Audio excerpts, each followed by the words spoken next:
This is Darren Lee, you're about to see, walking into court for the first time since deputies charged him with the murder of Gabriella Perpetuo.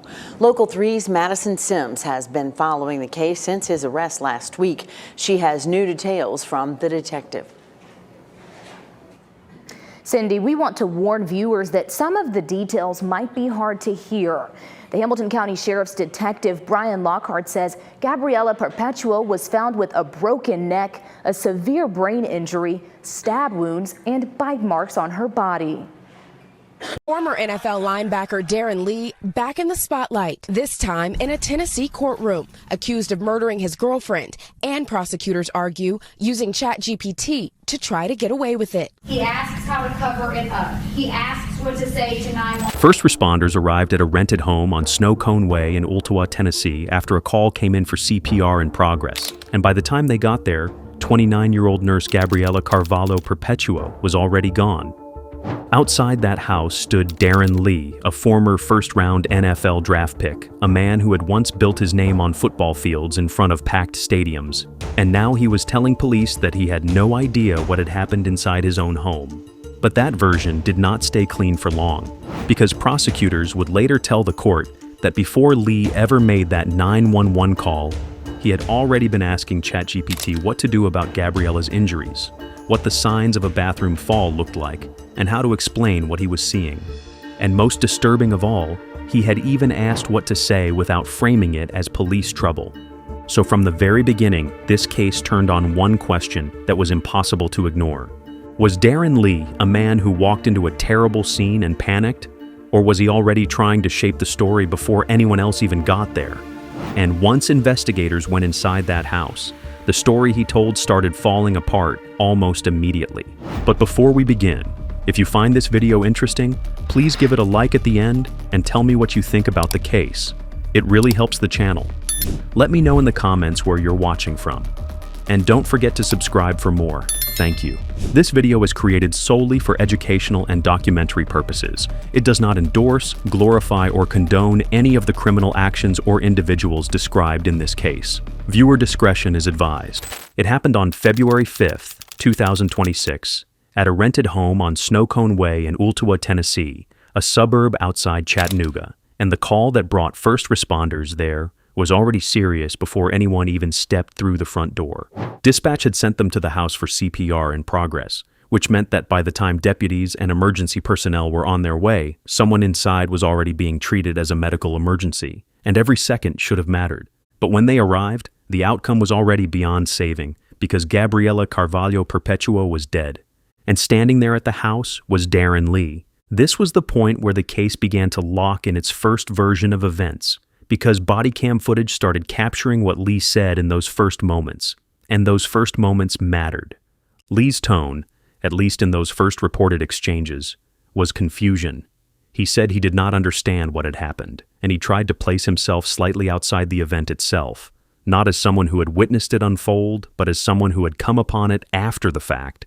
He said he had been asleep for a long time, he had been upstairs, then he came down, saw Gabriella unresponsive, and realized something was wrong. In one account from the hearing, he said he saw her lying there and asked if she wanted anything to eat, but she was not saying anything, and that was when he called 911. That was important, because from the very beginning, Lee was setting out a timeline that made him sound disconnected from whatever had happened inside that home. But even in those first moments, the house itself was starting to tell its own story, and that story did not sound settled. Lee and Gabriella had reportedly been living there for only about 10 days, so the place still looked half set up and half unfinished. Investigators described countless items strewn around the house, and in the master bedroom, the mattress was sitting directly on the floor with no bed frame under it. And then there was the broken glass. At some point in the body cam exchange, Hamilton County Sheriff's Deputy Corey Mullins asked Lee directly, "What's with all of the broken stuff in there?" But Lee had an explanation ready. He said the glass had shattered because Gabriella had left the window open, and then when they reheated the house, it had exploded. He said he had been cleaning that up before he went to sleep, and he added that he thought Gabriella was going to come down and finish it, or find a dustpan. In his version, the broken glass was not connected to violence or panic or anything more serious. It was just a household mess. And that would become more significant later, because once investigators began comparing his explanations to the physical scene, every ordinary detail suddenly became important. Gabriela Carvalho Perpetuo was 29 years old, and before her name became tied to court hearings, affidavits, and headlines, she had her own life, her own work, and her own people. She was a nurse, which meant her days were built around responsibility, long hours, and caring for others in moments when they were vulnerable. So when the case entered the public eye, there was always a risk that she would be introduced only as the woman found dead inside a Tennessee home. And that would have made the story feel smaller than it really was, because Gabriela was not just the victim at the center of a murder charge. She was a daughter, she was a loved one, and she was someone whose absence hit real people all at once. And while Gabriela's story ended in that house, Darren Lee's story had started somewhere very different. Darren Lee had already lived a version of the life that many athletes spend years chasing and never reach. He had come up through football, built a name at Ohio State, and turned that momentum into the kind of professional future that usually comes with money, attention, and the sense that a person's life is moving in only one direction. On the outside, his story had once looked clear. He had been a standout linebacker, he had played on one of the biggest stages in college football, and by 2016 he had entered the NFL as a first-round pick, selected 20th overall by the New York Jets. That part of the story was easy to understand because sports careers, especially early on, often come packaged with neat milestones. First, there was the rise through college football, then the breakthrough at Ohio State, and then the national spotlight that followed. Lee had been part of a program where success was expected, and by the time he left college, he was no longer just another talented player with potential. He was a known name, and one of the clearest markers of that came in the 2015 Sugar Bowl, where he was named the game's defensive MVP. In football terms, that kind of moment does more than add a line to a resume. It becomes part of the story scouts, fans, and teams tell about you. It says you showed up in a major game, under pressure, and delivered. And for Lee, that became part of the climb that pushed him toward the draft. Then came the NFL, and with it the kind of career shift that changes a person's life almost overnight. When the Jets took him with the 20th pick in 2016, he crossed into a different category of athlete. He was no longer just a college standout with upside. He was a first-round investment, a player the league had publicly valued, and with that came serious money early. He entered the professional game at an age when most people were still trying to figure out where their lives were heading, and reports about his early contract reflected the kind of earnings that can make a young athlete look set for years. His NFL path moved through several teams. He played for the Jets, and later for Kansas City and Buffalo, and across those years he appeared in 58 career games, according to the reporting. But when people heard Darren Lee's name in 2026, they were no longer hearing it in that old football context first.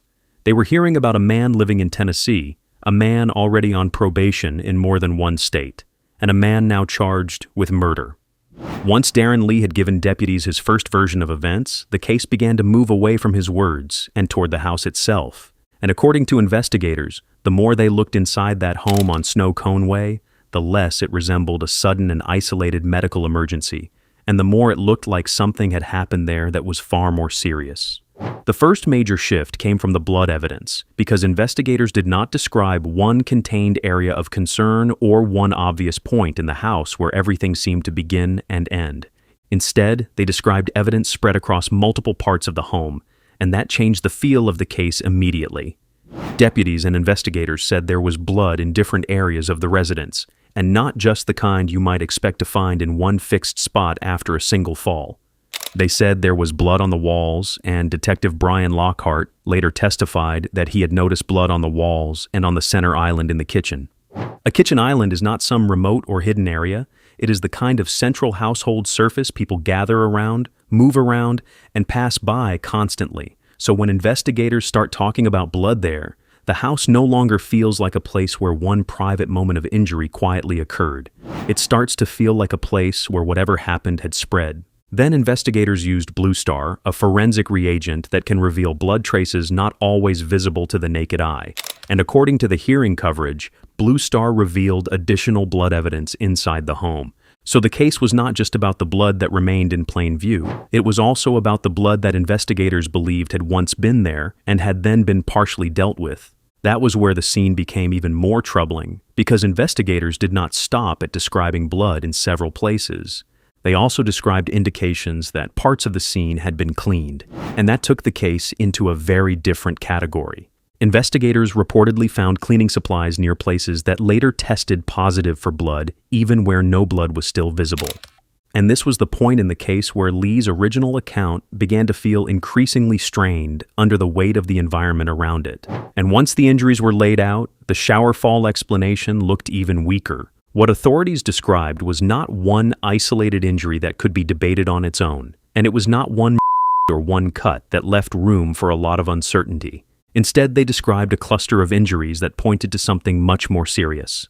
Prosecutors and investigators said Gabriella had trauma, and they said she had a severe brain injury, and they said she had a cervical spine, which is the kind of finding that immediately raises the stakes because it speaks to major force. They also described or puncture-type wounds, abrasions, a bite mark on her shoulder, swelling around both eyes, and dried blood on her face and neck. So even before anyone tried to put the whole picture into legal language, the pattern itself was already difficult to square with a single accidental fall. The local hearing coverage made that problem even harder to ignore. That reporting said the preliminary autopsy described 12 injuries. There were injuries to the face. There was a subdural hematoma, which meant inside the head. There were injuries to her teeth. But even that was not the detail that turned the case into national news. That came from Lee's phone. According to prosecutors, the messages began on February 4th, the night before first responders ever arrived at the house on Snow Cone Way. Those exchanges began more than 12 hours before the 911 call was made on February 5th. So before he suggested Gabriella may have fallen in the shower, prosecutors said he had already started using ChatGPT to ask questions about her condition.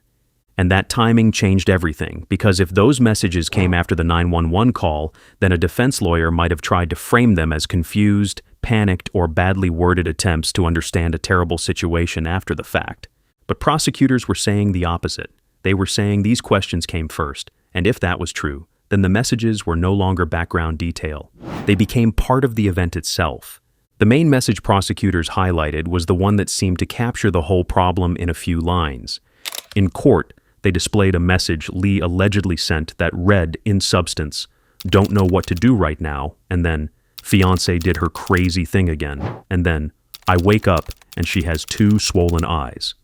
Then came the line that hit even harder because of how early it appeared in the message, "I didn't do anything." After that, he reportedly described the injuries as self-inflicted, suggested she had hurt herself, and then wrote that she was not waking up or responding and asked, "What do I do?" That message was powerful not because it contained some formal confession, because it did not, but because it sounded like someone trying to explain the situation before anyone had even arrived to question him. It sounded like denial arriving early, before accusation. And that is exactly the kind of thing prosecutors know juries notice. Former NFL linebacker Darren Lee back in the spotlight, this time in a Tennessee courtroom, accused of murdering his girlfriend, and prosecutors argue using ChatGPT to try to get away with it. He asks how to cover it up. He asks what to say to 911. Lee was arrested last month after sheriff's deputies found his 29-year-old girlfriend, Gabriella Perpetuo, dead inside the couple's home. What is going on? In body camera video played in a preliminary hearing, Lee tells deputies he doesn't know what happened, but prosecutors painting a different picture. She has 2 swollen eyes.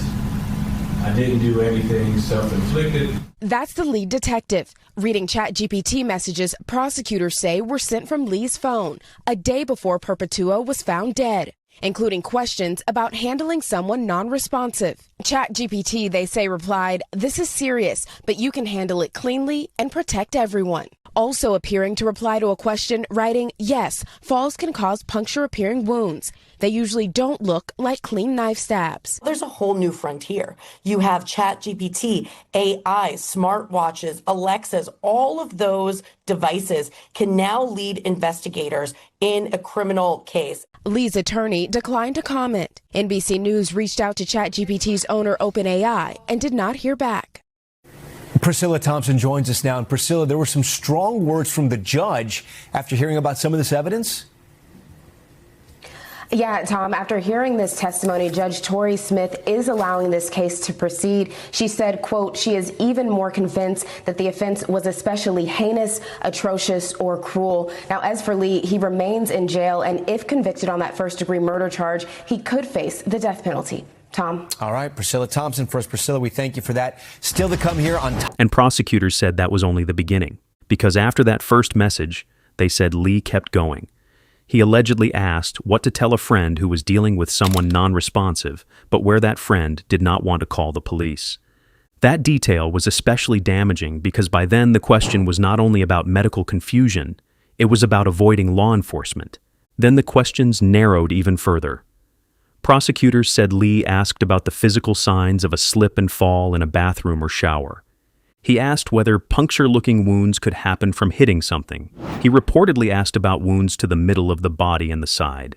He asked about both eyes being swollen, and at one point, according to local hearing coverage, he wrote, "Bet she got blood all over the damn place." At that point, prosecutors were no longer arguing that Lee had simply panicked. They were arguing something much more deliberate. The defense, however, came at the case from the opposite direction, and their early strategy was not to offer a polished alternative explanation right away. It was to slow the prosecution's momentum and pull the case back into uncertainty. Mike Little, who represented Lee at the hearing, did that with one short line that said a lot. "We know something happened inside that house, but we don't know what." And for prosecutors, the case did not begin on Snow Cone Way. They said Lee had already been carrying serious legal baggage into Tennessee. The first part of that background came from Florida. Prosecutors said Lee was on probation there for aggravated assault with a deadly weapon, and they said that probation was still active when he moved to Tennessee.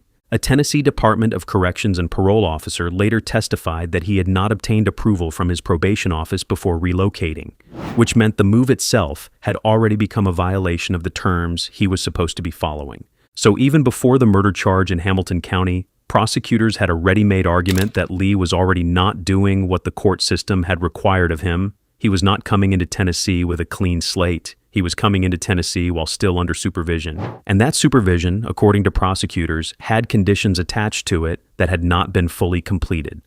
One of the details that stood out most strongly at the bond hearing was the mention of anger management classes. Cody Womp, the Hamilton County District Attorney, told the court that Lee had been required to complete them as part of his probation, and then she added a detail that gave the timeline an especially grim edge. If he had completed those classes, she said, his probation would have ended just 3 days after Gabriella's death. Then there was the Florida incident itself, because prosecutors and local reporting did not leave it as an abstract probation label. They tied it to a specific confrontation involving a firearm and conflicting accounts of what Lee had done. According to reporting on the Florida arrest affidavit, the case started after heated words were exchanged between Lee and another man. Investigators said Lee approached that man while holding a gun. Lee denied pointing the firearm at him, but the alleged victim told deputies that Lee did point it at him, placing him in fear of serious bodily injury. And that version did not stand alone. Witnesses reportedly backed up the alleged victim's account, and one of them said he had seen Lee push the man while he was running away. So when prosecutors later stood in a Tennessee courtroom and talked about Florida, they were not just listing an old conviction to make Lee look worse. They were pointing back to a prior case that, in their view, already involved violence, intimidation, and a failure to stay within the boundaries set by the law afterward. Then there was Ohio. If Florida gave prosecutors one lane of prior trouble, Ohio gave them another, and together those two states helped explain why the Tennessee case started feeling bigger than one isolated event. According to court records and testimony referenced in the reporting, Lee had been involved in a 2023 case in Dublin, Ohio, where police said he pushed a woman and hit her multiple times. Well, new at 11 tonight, former Ohio State football player and first-round NFL draft pick Darren Lee is now charged with murder. The Hamilton County, Tennessee Sheriff's Office arrested Lee yesterday after finding Lee's girlfriend dead at a home near Chattanooga. Prosecutors later told the Tennessee court that he was on active probation in Ohio for attempted batteries tied to that conduct. Former NFL linebacker is accused of murdering his girlfriend in East Tennessee. Investigators arrested Darren Lee last week near Chattanooga. The victim's family says Lee abused her. Now we're learning he has a history of violence. Madison Sims looks into his background. A records report from an Ohio court shows Lee was arrested and charged with domestic violence, knowingly causing harm, and assault in April of 2023. The report states Lee was ordered to stay away from his victims as a condition of his bond. But in February of 2025, the case was dismissed when he accepted a plea, allowing him to avoid having a felony record or a domestic violence conviction. Now, nearly 3 years later, the former first-round draft pick is facing a first-degree murder charge in connection to his girlfriend's death, and her family points to a history of domestic violence between the two. History is a predictor of future behavior. So was there any history of domestic violence in previous relationships? Have they ever strangled you? In an affidavit from the Hamilton County Sheriff's Office, investigators state Perpetua was found with blacked eyes, bruises on her head and arms, and a stab wound to the abdomen. The higher the level of risk, the higher the level of lethality in that relationship, the more likely that that person is to be killed. McDevitt says despite attempts by family or loved ones, a victim's choice to leave is up to them. But the Family Justice Center is there to provide assistance regardless of what they choose. We're going to give you information, we're going to give you facts, we're going to give you knowledge, and then you get to make that choice. And if you choose to go back, then we're going to help you safety plan when you do go back, so that if an incident occurs, you're prepared for that. So, by the time Gabriella died, Lee was not just a former athlete with a complicated past. He was a man prosecutors said was already on probation in more than one state, with those probations tied to violent conduct. It meant prosecutors could argue that Lee was not simply someone accused in one terrible incident, but someone whose record already raised questions about violence, compliance with supervision, and risk to others. And Wamp leaned into that argument, she argued, based on his convictions that he was a danger to women. The Florida consequences also did not stop once the Tennessee case began. Reporting said that after Gabriella's death and Lee's arrest in Tennessee, Alachua County, Florida, requested a warrant tied to a probation violation. So when you pull all of this together, the significance becomes clear. And by February 2026, all of that history was still active enough that Tennessee prosecutors could walk into court and say this man had not arrived in their state as just another former NFL player trying to rebuild his life. He had arrived while still being watched by the legal system elsewhere. And that history came up almost immediately once the question of bond was on the table. By the time Darren Lee stood in court on February 11th, the case had already moved with unusual speed. And that alone told you how seriously the system was treating what investigators said they had found inside the house on Snow Cone Way. Thank you for watching. A Hamilton County judge denied bond for the former NFL player facing a murder charge in the death of his girlfriend. I'm David Carroll. And I'm Cindy Sexton. This is Darren Lee, you're about to see, walking into court for the first time since deputies charged him with the murder of Gabriella Perpetuo. Local 3's Madison Sims has been following the case since his arrest last week. She has new details from the detective. Cindy, we want to warn viewers that some of the details might be hard to hear. The Hamilton County Sheriff's Detective Brian Lockhart says Gabriella Perpetuo was found with a broken neck, a severe brain injury, stab wounds, and bite marks on her body. The microwave was shattered. There was glass everywhere. There was alcoholic bottles everywhere in the house. When you go upstairs, it was just they were moving in, but it was just in disarray. The chaotic scene inside an Ottawa home was painted in detail for a Hamilton County judge Wednesday morning, as former NFL player Darren Lee made his first court appearance since his arrest. Prosecutors called Detective Brian Lockhart to the stand, asking him to describe the crime scene.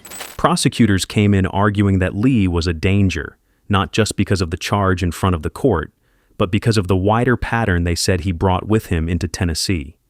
He was inside the residence. They asked him to step outside. They noticed blood on several walls. Investigators say Lee claimed Gabriella Perpetuo slipped and fell in the shower while he was sleeping inside their Ottawa home. But Detective Lockhart said the scene told a different story. There was blood going up the staircase on the hand railing. There was blood on the walls. There was blood on the floor in the living room. There was blood in the floor in the hallway upstairs. There was blood in just about every room except for, I believe, one room we didn't find any blood in.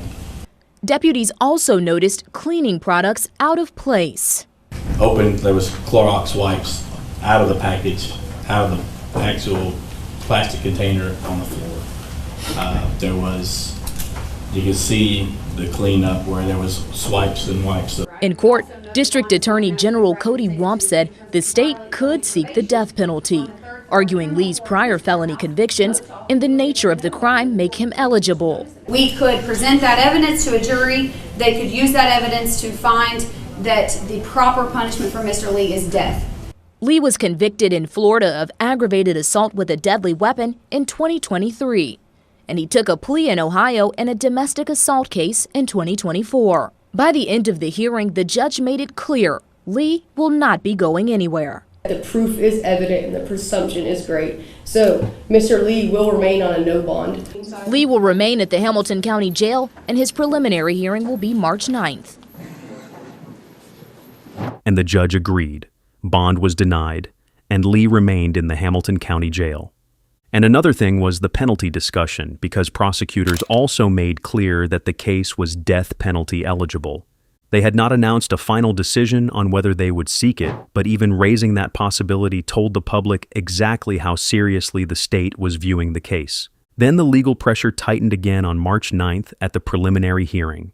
That was when body cam footage was played. Messages from Lee's phone were read aloud, and the prosecution laid out more of the structure of its case in open court. By the end of that hearing, the judge found probable cause, and the case was bound over to the grand jury. So in just over a month, the case had moved from a CPR in progress call at a recently rented house to a defendant held without bond, facing first-degree murder and evidence tampering charges, with a judge concluding there was enough to keep the case moving deeper into the system. And while the criminal case moved forward, Gabriella's family opened a second front. Her mother filed a wrongful death complaint in Hamilton County Circuit Court, and the complaint did not ask for token recognition or symbolic damages. It sought $25 million in compensatory damages and at least $25 million in punitive damages, and it also asked for funeral expenses and for the full value of Gabriella's life, including loss of love, companionship, and services. In other words, it was trying to make the court confront not only how Gabriella died, but what her death had taken from the people left behind. The complaint also carried its own emotional weight because it alleged that Gabriella experienced conscious pain and extreme mental anguish before she died. But even after the hearings, the affidavits, and the messages read in court, the case still left a series of difficult questions behind. What exactly happened inside that house before the 911 call was placed, and how long Gabriella had been injured before help was finally called, remained at the center of everything. The case is still unfolding, and in the months to come, we will have the full picture, and perhaps a closure for the family after the sentencing. Our condolences to the family of Gabriella Carvalho Perpetuo. And that brings us to the end of this case. What are your thoughts on this case? Let us know in the comments. If this story shook you, there's more on the channel that dives into cases just as haunting. Don't forget to subscribe, hit that like button, and share this video. It helps keep these stories from being forgotten. Thanks for watching, and I'll see you in the next one.